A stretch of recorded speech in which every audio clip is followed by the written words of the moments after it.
हरे कृष्ण। ज्ञानतिमिरन्धस्य ज्ञानाञ्जनशलाकया चक्षुरुन्मिलितं येन तस्मै श्रीगुरवे नमः। श्रीचैतन्यमनोभीष्टं स्थापितं येन भूतले स्वयं रूपः कदा मह्यं ददाति स्वपदान्तिकम्।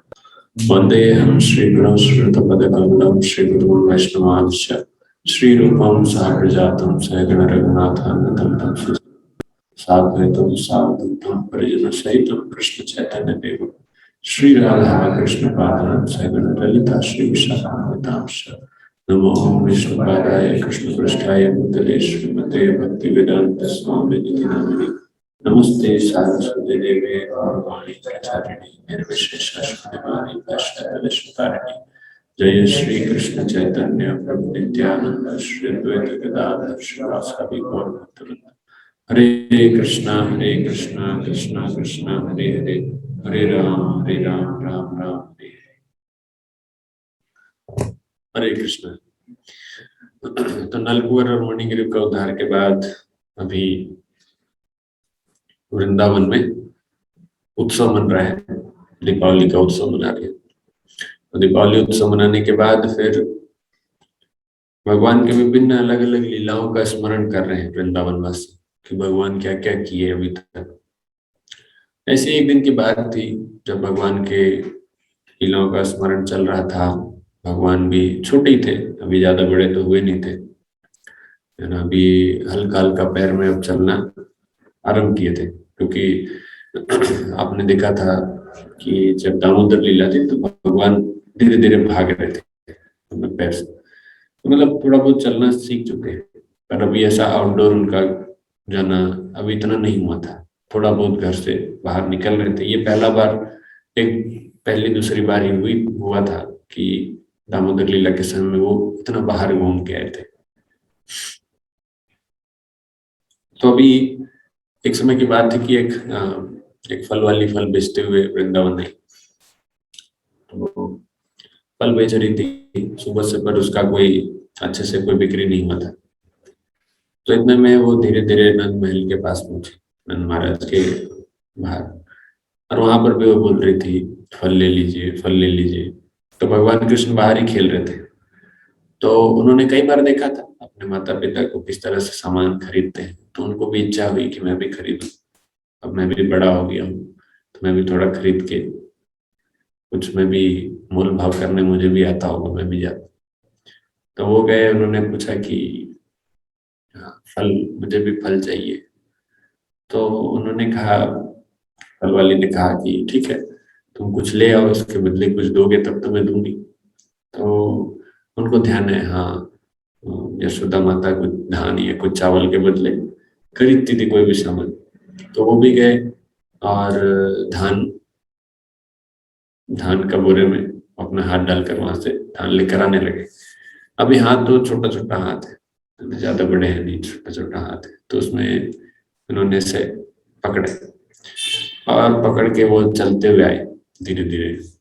तो चलते हुए जब आए तो धीरे धीरे सारे धान का जो एक एक वो गिरता गया।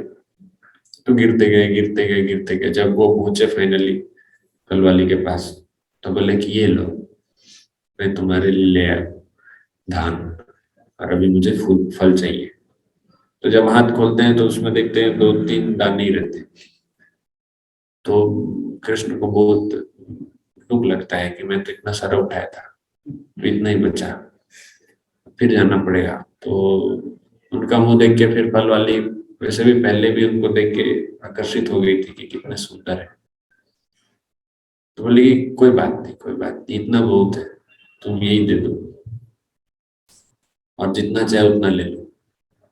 तो अब जितना चाहे, तो जितना उनके हाथ में आ सकता था, तो चार पांच छह अलग अलग फल थे, मौसम्बी अमरूद, वो सब फल पकड़ लिए।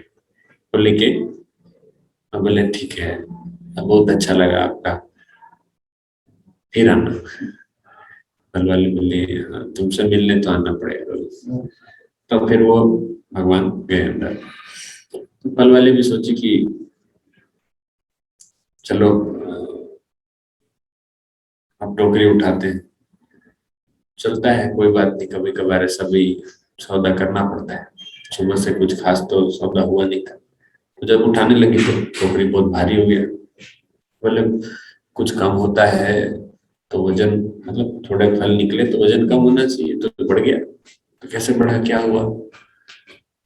तो उनका ध्यान ऐसा नहीं गया अचानक से, लेकिन फिर काफी ज्यादा उनको थोड़ा चलने के बाद लगा कि ये काफी ज्यादा वजन है। ऐसा नहीं है कि मैं थोड़े कमजोर हो गई, थक गई तो इसलिए वजन लग रहा है। तो उतार कर उन्होंने देखा तो क्या निकला उसमें? बहुत सारे रत्न, आभूषण, हीरे जवाहरात सब मिले। तो उनको बहुत आश्चर्य हुआ, ये कहाँ से आया? तो भगवान की इस प्रकार की लीला है कि आप थोड़ा देंगे तो भगवान, आप अपनी क्षमता अनुसार जितना देंगे तो भगवान अपनी क्षमता अनुसार उतना देंगे। तो क्या होता है ना कि ये जैसे आपके पास 100 रुपए है और 100 रुपए में से आपने 1 रुपए दिया, मतलब 1%। तो भगवान भी 1% के हिसाब से 1%। और अगर आपके पास 100 रुपए है, आपने पूरे 100 रुपए दे दिया, मतलब आपने सब कुछ दे दिया। सुदामा ब्राह्मण के केस में, उनके परिस्थिति में कथा आती है कि सुदामा जी के पास खाने के लिए कुछ नहीं रहता था, फिर भी वो भगवान को भोग लगाते थे। अगर एक दाना भी मिलेगा उसको भी भोग लगाएंगे।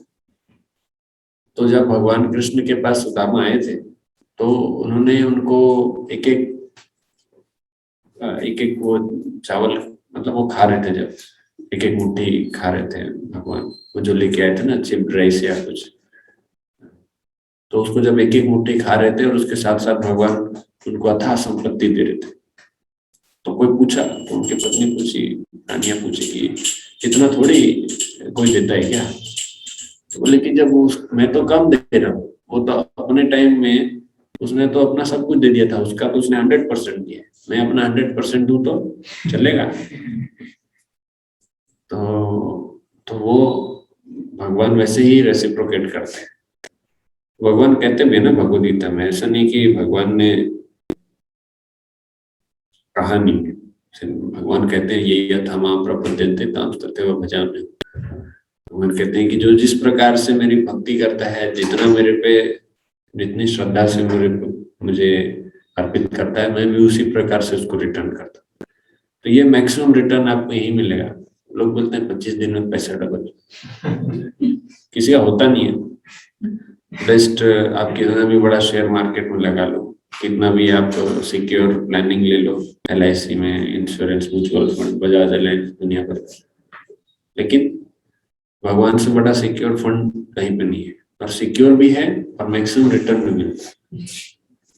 मैक्सिमम रिटर्न मतलब जितना दोगे अपने तरफ से उतना परसेंटेज उनके तरफ से, समझ रहे? जैसे एक बच्चा है, वो अपने कैपेसिटी का पूरा यूज कर रहा है अपने पेरेंट्स को खुश करने में, तो उसके पेरेंट्स अपनी कैपेसिटी का फुल यूज करेंगे बच्चे को खुश करने में। समझ में आ रहा है ना? तो ऐसी बात है, माता पिता के पास तो कितना फैसिलिटी होगा जो बच्चे को अगर देना चाहिए तो। उसी प्रकार से भगवान भी ऐसे रेसिप्रोकेट करते हैं। तो फल वाली के इस घटना से हम समझ सकते हैं कि भगवान को अगर कोई देता है तो लॉस नहीं है, उससे उसका ज्यादा ही बेनिफिट होता है। जैसे अगर हम अपने, ये भी कहा जाता है कि हम कितना भी रोक सकते हैं, कितना भी बचा सकते हैं। अगर हम अपने 2 हाथ से बचाना भी चाहें तो भगवान अपने 2 हाथ से जब खींचेंगे तो कितना बचा सकते हैं? बचा सकते हैं नहीं। लेकिन अगर भगवान अपने 2 हाथ से देना चाहें तो हम अपने इस 2 हाथ से कितना पकड़ सकते हैं? इसीलिए लोग बोलते हैं देने वाला जब भी देता छप्पर फाड़ के, पकड़ नहीं सकते हैं हमारे कैपेसिटी से ज्यादा। तो वैसे ही उस फल वाले के साथ कभी सोचा था उसने? उसने तो उसका एक एक जो छोटा सा टुकड़ा उस आभूषण का, उतना भी वो शायद जिंदगी भर में नहीं कमा पाती। यहाँ तो भगवान ने इतना कुछ दे दिया। तो भगवान को थोड़ा सा ही श्रद्धा की आवश्यकता होती है। पत्रम पुष्पम फलम तो ज्यादा कुछ नहीं मांगते, बोलते इतने में ही खुश। और भगवान खुश तो सब खुश। जब हम लोग नंदगांव गए थे तो वहां पर ऊपर चढ़े थे, तो वहां पर एक हमको एक जगह दिखा रहे थे जहाँ से हाउ हाउ आता है, हाउ कुंड। आप लोगों ने देखा होगा हाउ कुंड। हाउ कुंड क्या था? जहाँ पे एक यशोदा माता बताती थी कि उधर जाने से हाउ आता है। हाउ एक एक भूत है, क्रिएचर है जो भी काल्पनिक है, तो यशोदा माता ने बनाया था भगवान कृष्ण को डराने के लिए। कभी कभी ऐसा होता था कि भगवान कृष्ण बलराम अपने मित्रों के साथ खेलते रहते थे यमुना नदी में, और भूल जाते थे कि अभी खाने का भी टाइम हो रहा है, अभी क्या कुछ खाना होना भी है। तो फिर यशोदा माता भेजती थी रोहिणी माता को कि जाइए थोड़ा बुला के लाइए। तो जाती थी, बुलाती थी कि बलराम कृष्ण आ जाओ, तुम्हारे पिताजी वेट कर रहे हैं साथ में से। तो फिर बलराम बोलते थे, "हे कृष्ण चलो बुलाने के लिए।" "कौन आए हैं?" बोले, "रोहिणी माता।" "हाँ तो ठीक है, वो आई है ना, तो ठीक है, वो चलता है, अपन थोड़ा खेल वेल के आएंगे।" तो सुनते नहीं थे उनकी बात। रोहिणी माता को कैजुअली लेते थे, मतलब इतना डरते नहीं थे। तो रोहिणी माता बुला बुला के थक जाते थे, फिर वापस आके बोलते, यशोदा तू ही जा, मेरे से नहीं हो पाएगा, तेरा लड़का तो बहुत बदमाश है। तो फिर अभी जब यशोदा माता जाती है, हे कृष्ण यशोदा माता है, क्या बात कर रहे हो?" तो उसके बाद फिर वो जाने लगते थे। तो उनके दोस्त लोग, कृष्ण बलराम तुम लोग अगर जाओगे तो हम लोग अगली बार से नहीं खिलाएंगे, तो जाओ जाके अपने मम्मी के, अपनी माँ की गोद में छिप जाओ, हम लोग नहीं खिलाएंगे। तो कृष्ण, ऐसा नहीं जाएंगे, हम भी खेलेंगे। तो खेलने लगते थे। तो खेलते खेलते यशोदा माता समझ जाती थी कि ये नहीं मानेगा। यशोदा माता अचानक से उनकी तरफ देखती हुई मिलती, आंख एकदम भयानक से आंख बनाती थी, जैसे बहुत डर गई। बहुत डर के फिर पीछे मुड़ के भागने लगती, भागो हाउ आया, हाउ आया। और भागते भागते, तो जब कृष्ण बलराम देखते हैं कि मैया इतना डरी हुई आंख में, डरे हुए आंख में देख रही, और पीछे मुड़ के सीधा भागने लगी, तो वो लोग भी पीछे मुड़ के देखते नहीं है कि पीछे क्या है। और यशोदा मैया डर गई उससे, क्या चीज आ रहा है पीछे, और वो भाग रही है, हमको कौन बचाएगा जब वो भागी। वो दोनों भी भागने लगते हैं, भागते भागते भागते घर, सीधा घर पहुंचते ही मैया भी वहां पे रुकेगी घर जाके, और ये दोनों भी घर पहुंच गए, पहुंच गए। ऐसा उन्होंने, आज बच गए, आज बच गए। उस जगह पे उधर ऐसे खेलने खेलने मत जाना, जब टाइम पे नहीं खाओगे ना तो हाउ आ जाता है। बचपन में आप लोग को बोलते हैं, ऐसा कभी सुने कि खाना नहीं खाएगा तो वो आ जाएगा। वैसे यशोदा मैया भी डराती थी कि जो बच्चे बदमाशी करते हैं, जो बच्चे समय पे नहीं खाना खाते, उनको हाउ पकड़ता है। सुने होगे ना ऐसा आप लोग भी। तो एक दिन फिर इस तरह की घटना घट रही थी, और तो एक दिन सारे ग्वाल वाल इकट्ठा हुए। नंद महाराज को उन्होंने रिक्वेस्ट किया कि अभी देखिए वृंदावन में ना बहुत, मतलब वृंदावन नहीं, गोकुल में बहुत सारी घटनाएं घट रही है, उतना ही थी। वो तो कृष्ण बच गया, तृणावर्त आया था, भवंडर आया था, अभी क्या क्या चीजें आ रही हैं, और देखो वो पेड़ गिर गया। तो ऐसे कई घटना घट रही है, तो हमको तो यहाँ थोड़ा अपशकुन लगा, तो हमको ना यहाँ से चले जाना चाहिए दूसरी जगह। तो नंद महाराज ने पूछा कि कहाँ जाएंगे, अगर आप बोल रहे हैं कि जाएंगे तो कहाँ जाएंगे। तो उन सबने विचार, पहले से उन लोगों ने सोच विचार करके आए थे, तो उन्होंने कहा कि गोवर्धन पर्वत के पास वहां पर एक वृंदावन नाम पे जंगल है, उस जंगल में जाते हैं, हम वहां पर रहेंगे, क्योंकि गोवर्धन बहुत अच्छा जगह है, वहां पे हमारी गायों को चरने के लिए भरपूर चारा मिलेगा, और वृंदावन जंगल में पेड़ पौधे फल फूल सब कुछ अच्छे से व्यवस्थित मात्रा में उपलब्ध है, तो हमारे लिए वो बहुत सुंदर जगह होगा। तो नंद महाराज बोले ठीक है। तो उन सभी ने बैलगाड़ी में अपना सारा सामान लोड करके बच्चों को बैठा के वृंदावन की तरफ वो निकल पड़े। वृंदावन पहुंचने के बाद वहां पर आप लोग देखेंगे छठीकरण नाम पे जगह। तो वृंदावन में जब वो लोग जा रहे थे, तो बीच में एक जगह पे उन्होंने रात बिताई थी। सारे जो छकड़े थे, जितने जो बैलगाड़ी थे, उसको अर्धवृत्ताकार शेप में लगा के, और बीच में सारे जो बच्चे थे, विशेष रूप से भगवान कृष्ण, तो इन सब लोग उनको घेर के रखा गया था, है ना, अच्छे से, ताकि प्रोटेक्शन के साथ। तो वो एक जगह है। इसके बाद जब वृंदावन पहुंचे, तो वृंदावन पहुंचने के बाद भगवान को अब पौगंड अवस्था में आ गए, मतलब 5 साल उनका हो गया। तो 5 साल होने के बाद फिर भगवान को छोटे जो बछड़े हैं वो चराने के लिए उनको दिया गया। तो बछड़ा चराने वाला जो उत्सव है उसको क्या बोलते हैं? गोपाष्टमी। अभी 12 नवंबर को, 12 नवंबर को आने वाला है गोपाष्टमी, जब भगवान को पहली बार, है ना, बछड़े चराने के लिए उनको दिया गया। तो भगवान जब बछड़े चराने गए, जाते थे तो खेलते थे उधर पहली बार। अब क्योंकि उनको बहुत इच्छा थी बहुत समय से बाहर जाने का, ये पहली बार अब मौका मिल रहा है। अभी तो ऐसे ही बस खेलते थे पास पास, थोड़ा थोड़ा दूर जाके। अब बछड़े चराने जा रहे हैं, अब उनका बहुत दूर दूर जाके अब मित्रों के साथ खेलना अब चालू हुआ। अब यहाँ से उनका, क्योंकि ज्यादा दूर गए, तो यहाँ से डेली रूटीन में जो असुरों का आना, डेली सुबह दोपहर शाम, ये सब अब यहाँ से चालू। तो भगवान ने ऐसा कभी, अभी हमने पास्ट टाइम में ऐसा कभी पढ़ा नहीं कि भगवान ने क्या दिन छुट्टी किया होगा। भगवान रोज जाते थे। बलराम जी का छुट्टी था, हमने पढ़ा है। जिस दिन अघासुर का वध हुआ उस दिन बलराम जी का बर्थडे था, है ना? बलराम पूर्णिमा था, रक्षाबंधन का दिन था, उस दिन हुआ था अघासुर का वध। तो वो एक घटना भी समझ में आता है, सुनने में आता है कि बलराम जी नहीं गए थे, छुट्टी में थे।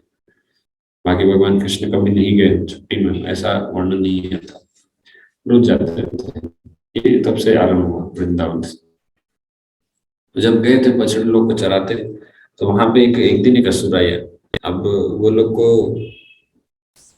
जो असुर हैं, वो सोचते हैं कि हम ज्यादा होशियार हैं, वो स्मार्ट बनने की कोशिश करते हैं। तो भगवान को अलग अलग रूप में मारने का प्रयास किए, तो नहीं हो पाया। तो अभी क्या किए कि वो बछड़ा ही बन गया, वो असुर बछड़ा बन गया। उसका नाम था वत्सासुर।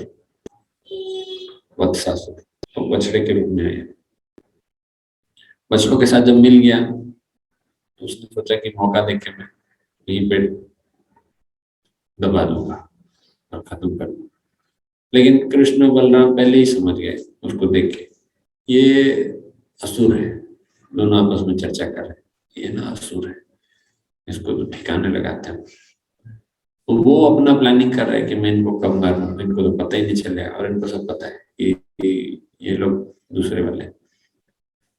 तो जब कोई नया टाइप का व्यक्ति आता है तो हमको पता चल जाता है ना कि ये कोई बाहरी व्यक्ति है। तो भगवान कृष्ण और बलराम पहचान गए कि ये कोई नए बछड़े हैं। तो तुरंत भगवान कृष्ण ने मौका देखा, तो उसके जैसे धेनुकासुर को मारते हैं, तो भगवान कृष्ण ने पहले ट्रेलर दिखा दिया। उन्होंने वत्सासुर के पिछली टांग को पकड़ा, गोल गोल घुमाए, फेंक दिया। ये ट्रेलर था। ट्रेलर क्या होता है, छोटा सा होता है। अब छोटा सा बछड़ा था, उसे गोल गोल घुमाए, फेंक दिया। फेंका तो जाके दूर जाके वो असुर के रूप में गिरा, मर गया। वत्सासुर मर गया। तो वत्सासुर से क्या सीखने मिलता है हमको? वत्सासुर किस चीज का प्रतीक है? वत्सासुर प्रतीक है जो, हाँ, नहीं, जो जुवेनाइल क्राइम करते हैं, बच्चों बचपन का जो अपराध होता है ना, लड़का, नाबालिग जुर्म, तो वत्सासुर उसका प्रतीक है। जो 18 साल से कम होते हैं आजकल, तो भारत में 18 साल, नहीं 14 साल के, 16 साल, जो भी है, तो कम उम्र में जो अपराध करते हैं उनका वो प्रतीक है वत्सासुर। क्योंकि वो बछड़ा बन गया था, बछड़ा, छोटे बच्चे, और वो भगवान को मारना चाह रहा है, ये उसका प्रतीक है। तो वत्सासुर आज जगह जगह वत्सासुर के बहुत सारे शिष्य घूम रहे हैं, बहुत डिसाइपल हो गए, बहुत वंशज हो गए, बहुत सारे। कभी गुड़गांव में कोई स्कूल में जाके कोई बच्चा मार देता है वहां पे अपने टीचर्स को, स्टूडेंट्स को। कभी किसी और जगह पे कोई एक बच्चा जाता है, कोई टीचर उसको थोड़ा सा डांट दी, तो वहीं पे बंदूक निकाल के मार देते हैं। सुने होंगे ना ऐसी घटनाएं। 7वीं क्लास का एक बच्चा को गुस्सा आ गया, उसने 6वीं क्लास के बच्चे को गला दबा के मार दिया। वाह, खतरनाक। यहाँ भी तो बात कहाँ पर? संतोष नगर में एक लड़की के चक्कर में 2 बच्चे थे। तो बचपन में अपराध कुछ भी आजकल चल रहा है। इसके बाद, इसको मारने के बाद एक दिन और ऐसी एक और घटना थी, जब भगवान कृष्ण खेल रहे थे यमुना नदी के तट पे, तो एक बहुत बड़ा सा एक पक्षी उनको आसमान में दिखाई दिया। सब लोग देखे, वाह कितना अच्छा पक्षी है, हमने पहली बार देखा। तो पक्षी आया और वो पक्षी एक बग, बग मतलब बगुला, एक बहुत बड़ा बगुला था। बगुला जनरली कितना बड़ा होता है? जनरली आप लोगों ने बगुला देखा होगा, इतना बड़ा, इतना बड़ा होगा इतना। बगुला ज्यादा बड़ा नहीं होता। अच्छा, बगुला का क्या क्वालिटी होता है, क्या करता है और क्या करता है? उसका काव्य चेष्टा मको ध्यान, बगुला बड़ा ध्यान पूर्वक रहता है। बगुला प्रतीक है ढोंगी साधु लोग का। क्या बोल सकते हैं कि चीटिंग रिलीजन। क्यों? क्योंकि बगुला दिखने में बहुत शांत लगता है, बहुत शांत, ऐसा लगता है जैसे मेडिटेशन कर, एक टांग में खड़ा होकर मेडिटेशन, एक टांग में तपस्या करते हैं ना, ओम ब्रह्म देवाय नमः। तो एक टांग में खड़े होकर तपस्या करे, क्या कर रहे हैं, लेकिन उसके मन में क्या चल रहा है? वो मछली कब आए और कब मछली खाए, नॉन वेजिटेरियन है। और कलर क्या है उसका? सफेद, शांति का प्रतीक। काला भी नहीं हो, काला भी नहीं। तो बाहर बाहर से अच्छा व्यक्ति और अंदर क्या है? बगुला। तो बगुला प्रवृत्ति के लोग भी होते हैं, उनको ऐसी प्रवृत्ति। अब ये बगुला पहले ही बता रहे हैं कि बगुला का जो रूप होता है ये इस तरह के प्रवृत्ति को दर्शाता है। अब यहाँ पे बगुले के रूप में असुर आए हैं, अभी आसुरी मेंटेलिटी उसमें ऐड हो गया है तो पहले से प्रवृत्ति। तो बगुले को देख के हम लोग, वाह कितना बड़ा बगुला है। तो जैसे ही बगुला आया, भगवान कृष्ण भी देख रहे हैं, वाह मस्त है। बगुला आया, भगवान कृष्ण को खा लिया, भगवान कृष्ण को उसने खा लिया। तो ये चीटिंग रिलीजन का साफ साफ प्रतीक है, क्योंकि जो अधर्म होते हैं या जो धोखेबाज वाले धर्म होते हैं, सो कॉल्ड इधर उधर के आजकल बहुत सारे संस्था संप्रदाय खुल गए, ये लोग भगवान को माइनस कर देते हैं, है ना। ये लोग भगवान को ही खा जाते हैं, अपना चीज स्टेब्लिश करते हैं, भगवान को खा जाते हैं। भगवान के बारे में सुनाएंगे लेकिन भगवान को नहीं लाएंगे। प्रभुपाद जी भी भगवद गीता में कहते हैं कि आजकल ऐसे ऐसे भगवद गीता है जहाँ पे लोग भगवान को सिर्फ एज ए पपेट बताते हैं और भगवान का और कोई रोल नहीं रहता, अपना फिलोसफी भगवान के द्वारा बतलाते हैं। कृष्ण कहते हैं जो कुछ होगा अच्छा होगा। तुम क्या लेके आए थे, क्या लेके जाओगे? गीता ज्ञान, गीता का ज्ञान, कर्म ज्ञान, कर्म योग। तो इस तरह से लोग अपना फिलोसफी बनाते हैं। तो ऐसी बगुला है, बकासुर भगवान को खा गया। कितने संस्था है ना, आप लोग सुनो, किधर भगवान भगवान ही माइनस कर देते हैं, आध्यात्मिक संस्था, लेकिन सिखाते क्या है? ओम प्राणायाम, कुछ नहीं। उसके बाद भगवान भगवान गए, भगवान गए तेल लेने, सिर्फ मानव सेवा समाज सेवा करेंगे, भगवान का अस्तित्व नहीं है। तो किधर से आध्यात्मिक? जब आत्मा का परमात्मा को ही हटा दिए तो आत्मा का क्या रोल? फिर आध्यात्मिक कहाँ से? तो सामाजिक संस्था बोलना चाहिए, सामाजिक संस्था बोलना चाहिए, आध्यात्मिक संस्था नहीं बोलना चाहिए। अभी नाम लेने की जरूरत नहीं। तो ये सब सामाजिक संस्था है, सेवा करेंगे लोगों का, अच्छी बात है, करना चाहिए, लेकिन भगवान को केंद्र में रखो, भगवान ही नहीं है। चलो, तो जब बकासुर ने भगवान को खा लिया तो वर्णन ऐसा आता है गर्ग संहिता में कि सारे बड़े बड़े देवता लोग आए थे लड़ने के लिए। ब्रह्मा जी आए, शिव जी आए, इंद्र जी आए, अग्नि आए, सब आए थे और सब के सब हार गए थे बकासुर से। बकासुर बहुत पावरफुल था। भगवान को जब वो अटैक कर रहा था तो सब लोग आए बचाने के लिए, लेकिन किसी का कोई अस्त्र काम नहीं किया। अब एक चीज यहाँ पे ये भी है, एक सीखने वाली बात ये भी है कि जो भगवान जिसके अंदर है उसको ब्रह्मास्त्र क्या करेगा। ब्रह्मास्त्र आ रहे हैं, अब भगवान उसके अंदर है। भगवान गले में उसके अंदर फंस बैठे, भगवान क्या क्या करेंगे उसका ब्रह्मास्त्र, त्रिशूल क्या करेगा, अग्नि, वज्र कुछ नहीं कर सकता। एक्चुअली भगवान है ना उसके अंदर इसके लिए। और सब लोग डर के मारे भाग गए, मैं क्या करें भाई, ये तो इन एक ने एक हाथ काट दिया था, इंद्र ने अपने वज्र से एक हाथ काट दिया, तो दूसरे हाथ से फट फट फट करके उड़ने लगा और फिर इंद्र को खाने के लिए दौड़ने लगा। इंद्र भागो भागो। ब्रह्मा जी, शिव जी ने उसका एक हाथ काट दिया, तो फिर ऐसे नीचे पड़ा पड़ा भी वो मुंह से ही खाने का प्रयास कर रहा था। इतना बड़ा था कि आकाश तक उसका मुंह फैल रहा था, इतना विशाल। पर सब अभी ग्वाल बाल लोग का क्या स्थिति है, वो लोग तो आधे मरे हुए हैं क्योंकि कृष्ण खत्म हो गया, उनका जो हीरो है वो खत्म हो गया, वो सामने नहीं है। तो उन लोग के लिए अभी लाइफ यूजलेस है। अभी हमारा और कुछ नहीं है, कृष्ण नहीं है तो हम क्या करें। तो वो लोग आधे, कोई बेहोश पड़ा है, कोई रो रहा है। वो लोग डर नहीं रहे हैं, वो लोग दुख में। जब भगवान ने देखा कि बहुत हो गया, सब लोग को मौका मिल गया अपना अपना एक्टिविटी करने का, सब लोग दुखी हैं, डरे हुए हैं, तो भगवान अंदर से अपने आप को गर्मी बढ़ाने लगे अंदर, जैसे फायर बॉल होता है, आग का गोला। अब आपके अंदर में यहाँ पे आग का गोला रहेगा। जैसे आप लोग कभी मिर्ची खा लेते हैं गलती से, तो कैसा लगता है, या तो ये अंदर जाने में दिक्कत, बाहर निकलने में दिक्कत, इस जगह पे फंसा है, यहाँ भी नहीं है। या फिर मान लो मुंह में ही आपने, आप अच्छे से कुछ खा रहे हैं और एक बड़ा सा तीखा मिर्च चला गया, अब पता चला, भी अंदर नहीं ले सकते, बाहर निकालने में भले ही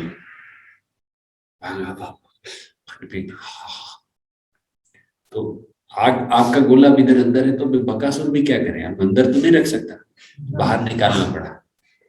बाहर निकले भगवान कृष्ण एकदम एक्शन। तो सारे दोस्त लोग देखे ये वापस आ गए, चीर है, सब उत्साह में, जो बेहोश थे उन लोग भी जाग गए, कृष्ण आ गया, कृष्ण आ गया।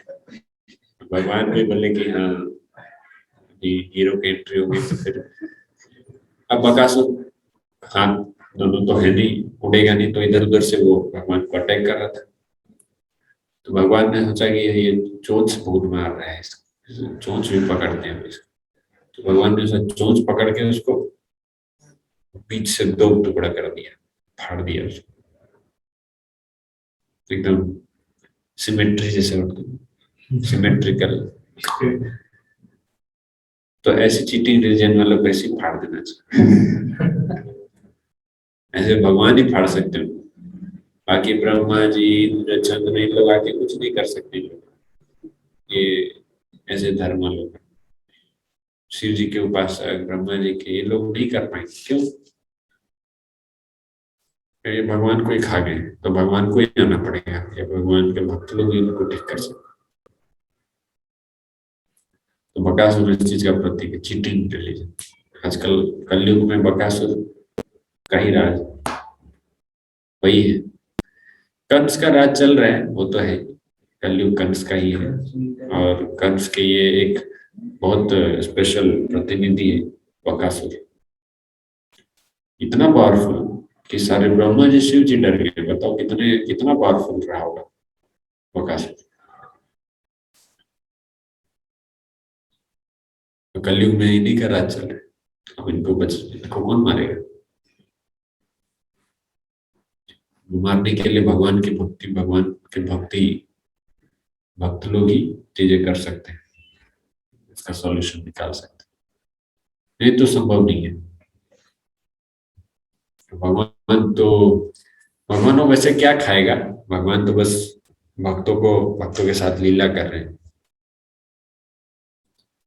लेकिन कलयुग में भक्त लोग कम होते जा रहे हैं, तो बाकी लोग देख रहे हैं ठीक है यही सही है, बकासुर कितना अच्छा व्यक्ति है, साधु व्यक्ति है, ध्यान में रहता है, देखिए कितना अच्छा ध्यान करते हैं,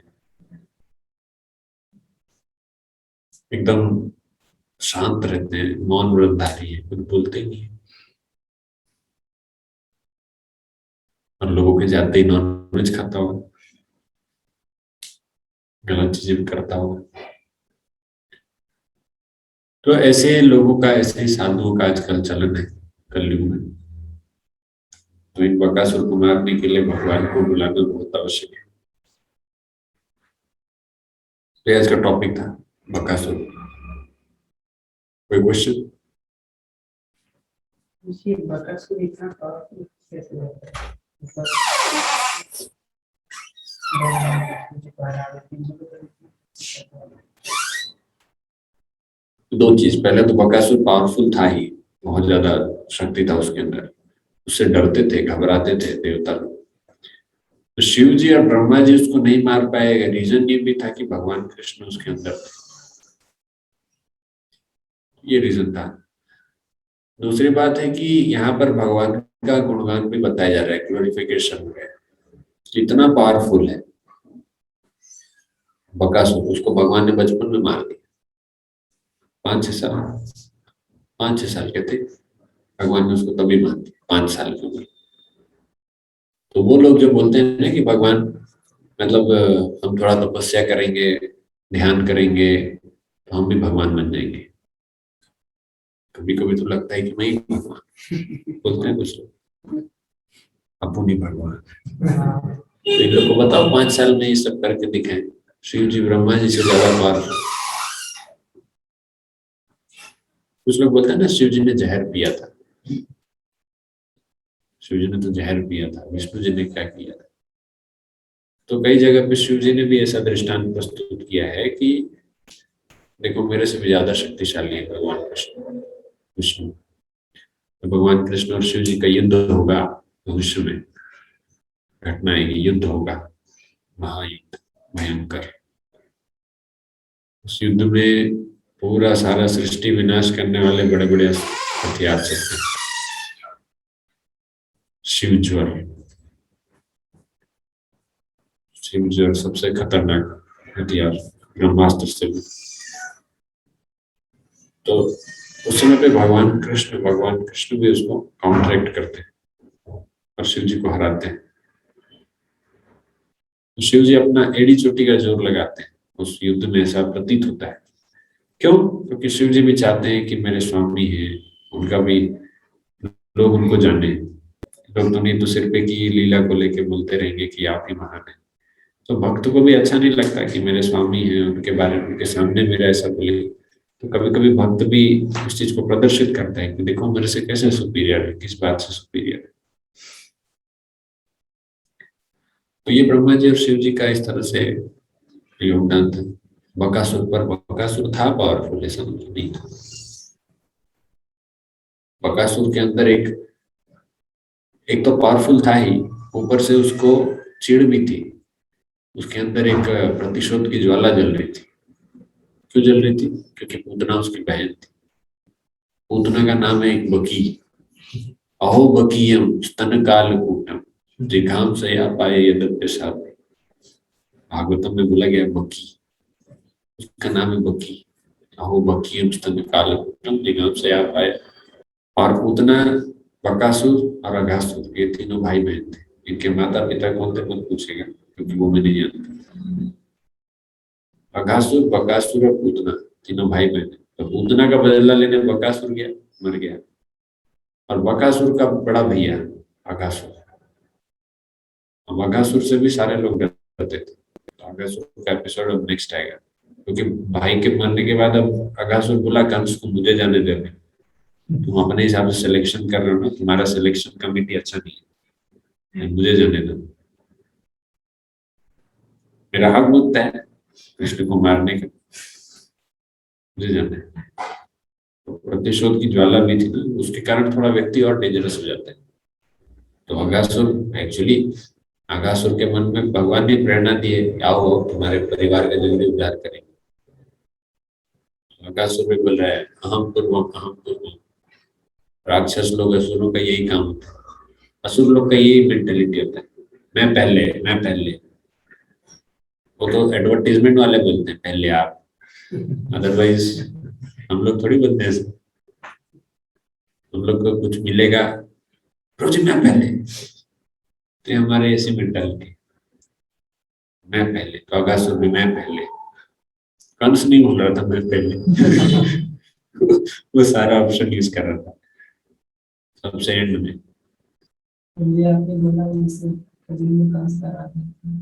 कलयुग में, कंस का राज। कलयुग में कंस का राज है, हाँ। तो कंस, हमने पहले ही चर्चा किया शुरुआत से कि कंस किस चीज का प्रतीक है? नास्तिक, नास्तिकवाद, एथिज्म। तो ये संसार एक्चुअली शुरुआत इसी से हो रहा है, नास्तिकता। नास्तिक जो शब्द है, या जो भगवान को साइड करना, नास्तिक क्या होता है? वो भगवान को नहीं मानता, मतलब हमारे जीवन से भगवान को उसने माइनस कर दिया है, उसको बोलते हैं नास्तिक। मतलब भगवान जहाँ है वो चीज उसको कहीं पे भी पसंद नहीं होगा। तो कृष्ण सूर्य सम माया है अंधकार, जहां कृष्ण तहां नहीं माया अधिकार। चैतन्य चरितमृत में आता है, कृष्ण सूर्य के समान है और माया अंधकार के समान है। जहां कृष्ण नहीं रहेंगे वहां पे किसका राज होगा? माया का। जैसे जहां सूर्य नहीं है वहां पे अंधकार होगा। तो नास्तिक वाले क्या होंगे? जो नास्तिक व्यक्ति होगा वो क्या होगा? वो माया का प्रमुख प्रतिनिधि होगा, अंधकार का प्रतिनिधि होगा, अज्ञानता का प्रतिनिधि होगा। तो ये नास्तिक चीज, नास्तिक मतलब अज्ञानता, घोर अज्ञान, घोर अंधकार। और जब वो धीरे धीरे उसमें भगवान का आप ऐड करेंगे, भगवान की भक्ति धीरे धीरे ऐड होगी होगी होगी, तो भगवान की भक्ति से क्या होता है? भक्ति से ज्ञान और वैराग्य आता है। तो ये ज्ञान से धीरे धीरे धीरे धीरे वो सारी चीजें साफ हो जाएगी। हम लोग वही चर्चा कर रहे थे अभी थोड़ा देर पहले ललित प्रभु के साथ, कि आज सबसे ज्यादा युवाओं में क्या समस्या है, या किसी भी वर्ग में। तो वो कह रहे थे कि प्रभु जी सबसे पहले हमको ना लोगों में जो नशे की प्रवृत्ति है उसको हमको दूर करना चाहिए, कि ये जड़ है। तो बोला नहीं, जड़ वो नहीं है, जड़ है अज्ञानता। अज्ञानता के कारण ही कंफ्यूजन हो रहा है, अज्ञानता के कारण ही लोग नशा करते हैं, अज्ञानता के कारण ही लोग अपने माता पिता का तिरस्कार करते हैं, अज्ञानता के कारण ही लोग अपना नुकसान करते हैं। कुछ भी नुकसान, कोई भी चीज आज हो रहा है वो अज्ञानता के कारण है। किस चीज की अज्ञानता? एबीसीडी नहीं पढ़े, अनाराम नहीं आता, क्या नहीं आता, 1 2 3 4 नहीं आता। किस चीज की अज्ञानता? भगवान के, भगवत ज्ञान के। भगवत ज्ञान जब ऐड होगा तो चाहे वो कितना भी अनपढ़ हो या कितना भी पढ़ा लिखा, ये सभी लोग धर्म के रास्ते में चलेंगे, और तब ये सारी चीजें दूर हो जाएगी। और चूंकि ऐसा नहीं हो रहा है, यही चीज तो, इसीलिए तो कंस का राज चल रहा है। कंस बदला लेने हैं छिपे रूप में, कि पिछली बार तो मेरे भांजे ने मुझे पूरी तरीके से हराया, एक एक को पीट पीट के मारा, अभी नहीं छोड़ूंगा, अभी मैं पहले अपना पूरा जाल सब तरफ फैला लूंगा। किसको किसको मारेगा कृष्ण? कंस ऐसा सोच रहा है, सबको नास्तिक बना दूंगा, सबको। एजुकेशन सिस्टम में भी नास्तिकता भर दिए गए। अच्छे अच्छे धार्मिक लोग के बच्चे भी नास्तिक होते हैं, ब्राह्मण लोग नास्तिक हैं, सब लोग नास्तिक हैं। अच्छे वर्ग के लोग नास्तिक हैं, पढ़े लिखे लोग नास्तिक हैं, नक्सली बनने वो लोग वैसे भी नास्तिक हैं, दलित हैं वो भी नास्तिक हैं, जो भी वर्ग के लोग हैं नास्तिक है। मैं आपको वर्ग की बात नहीं कर, पहले के जमाने में जिनको बहुत हाई क्लास माना जाता था, पढ़े लिखे, उच्च संस्कार, शिक्षा, कुछ नहीं, सब नास्तिक। और ये अच्छा लगता है लोगों को, नास्तिक फिलोसफी लोगों को अट्रैक्ट करती है, अट्रैक्ट करती है, क्योंकि नास्तिकतावाद आपको ये बताती है कि आपने चीजें किया है, भगवान ने कुछ नहीं किया, भगवान ने क्रेडिट नहीं है, क्रेडिट गोज टू यू। तो सब लोग यही तो चाहते हैं, प्रकृति क्रियमाणानि गुणे कर्माणि सर्वश अहंकार विमूढ़ात्मा कर्ता अहम इति मन्यते। अपने आप को कर्ता मानना, यही तो अहंकार है, यही तो इस प्रकृति में चल रहा है। बच्चा जब बड़ा हो जाएगा और बोले मुझे माँ बाप की जरूरत नहीं, इसी प्रकार से हम थोड़ा मैच्योर हो गए, अब बोले हमको भगवान नहीं चाहिए, भगवान की आवश्यकता नहीं, भगवान होता ही नहीं कि कंस नहीं तो और कौन है? भगवान जब नहीं रहेंगे तब सारी बुराइयां वहां पे आएंगी, सारी बुराई वहां पे इकट्ठा होगी, एक एक करके सारी बुराइयां आती जाएंगी, और जैसे ही भगवान आ जाएंगे एक एक करके बुराइयां चली जाएंगी। नहीं होता? आप अपनी लाइफ देखिए, पहले और अभी में कंपेयर कीजिए कि भगवान आए तो आपके जीवन में कैसे परिवर्तन है, और भगवान को अगर आप निकाल दोगे तो क्या होगा। तो इतना ही फर्क है, अज्ञानता के कारण ही ये सारी चीजें हो रही है। तो कंस इसका बाप है, नास्तिक। कलयुग में सारे लोग प्रिविलेज, अभी कंस, रावण, हिरण्यकशिपु, हिरण्याक्ष, कुंभकर्ण, शिशुपाल, ये सब लोग ने हाथ मिला लिए। उन लोग ने सोचा कि हम अकेले अकेले लड़ रहे थे तो तकलीफ था, हम मिल के लड़ेंगे। United we stand, divided we fall. संगठन में शक्ति है, तो सब लोग मिलके, कलयुग में संगठन में शक्ति है। एक्चुअली ये भी कहा गया, शास्त्र में बताया गया, संघे शक्ति कलयुग है। अगर कलयुग में आपको शक्ति चाहिए तो संगठन से ही मिलेगी, यूनिटी। तो वो यूनिटी हम भी, भक्तों में भी अगर यूनिटी रहेगी तो फाइट कर सकते हैं, यूनिटी नहीं रहेगी तो नहीं कर सकते। लेकिन आप देखो, यूनिटी आज किसके पास ज्यादा है? निगेटिव पर्सपेक्टिव वाले लोगों के पास, है ना? अच्छे लोग यूनाइटेड कभी नहीं रहते, वो लोग आपस में झगड़ते रहते हैं, ये मेरे भगवान है, ये तुम्हारे भगवान है, ये मेरे संस्था, ये तुम्हारा संस्था। भगवान को तो कोई मानता ही नहीं है, सब अपना ही फायदा देख रहे हैं। तो सिचुएशन ऐसी है, इसीलिए हर प्रकार के लोग हैं, हर बुराइयां एक साथ चल रही है, सारे असुर मिलके, दुर्योधन भी आ गया है, शकुनी मामा भी आ गए, सब आ गए एक साथ, महाभारत होने वाला है। लेकिन अभी नहीं होगा, इनका अभी बहुत समय पड़ेगा, अभी तो बहुत टाइम, इन लोग पूरा बर्बाद ही कर देंगे। कलयुग है ना, इन्हीं का राज है, तो इन लोग पूरा बर्बाद कर देंगे। जब भगवान देखेंगे कि अब कुछ नहीं हो सकता, तो आएंगे कल की अवतार। तो नो प्रीचिंग, ओनली किलिंग। अब बातचीत का समय नहीं है, लातों के भूत बातों से नहीं मानते तो सीधा काट पाट। नहीं तो भगवान राम तो गए थे रावण को, फिर भी युद्ध से पहले बोले कि अभी भी सीता वापस कर दोगे तो छोड़ दो, है ना? हिरण्यकशिपु, हिरण्याक्ष, सब लोग को भगवान ने मौका दिया था, इसमें मौका नहीं दे। आप खत्म तो नहीं कर सकते, हम खत्म नहीं कर सकते, हम इस चीज को रोक जरूर सकते हैं कुछ समय के लिए, इसका स्पीड को कम कर सकते हैं। और जैसे रात है, रात में अंधेरा बढ़ता ही है, आप कितना भी लाइट जला लो अंधेरा कम होगा। आप उस जगह पे अंधेरा को, उसकी उसकी तीव्रता को कम कर सकते हैं लाइट जला के, प्रकाश फैला के। लेकिन आपको अगर पूरा प्रकाश चाहिए तो क्या करना पड़ेगा? सूर्य को लाना पड़ेगा। और सूर्य कौन है? कृष्ण सूर्य से। तो कृष्ण तो आएंगे, कब आएंगे? कल की अवतार आएंगे, तब वो लाइट जला देंगे, दिमाग की बत्ती जल जाएगी तब सबकी। लेकिन अभी तो ऐसा ही, इसलिए अपने घर का दिया जलाइए, सब लोग अपने अपने घर का दिया जलाएंगे, हो सकता है सब जगह प्रकाश रहे। ठीक है, हरे कृष्ण। श्रील प्रभुपाद की जय।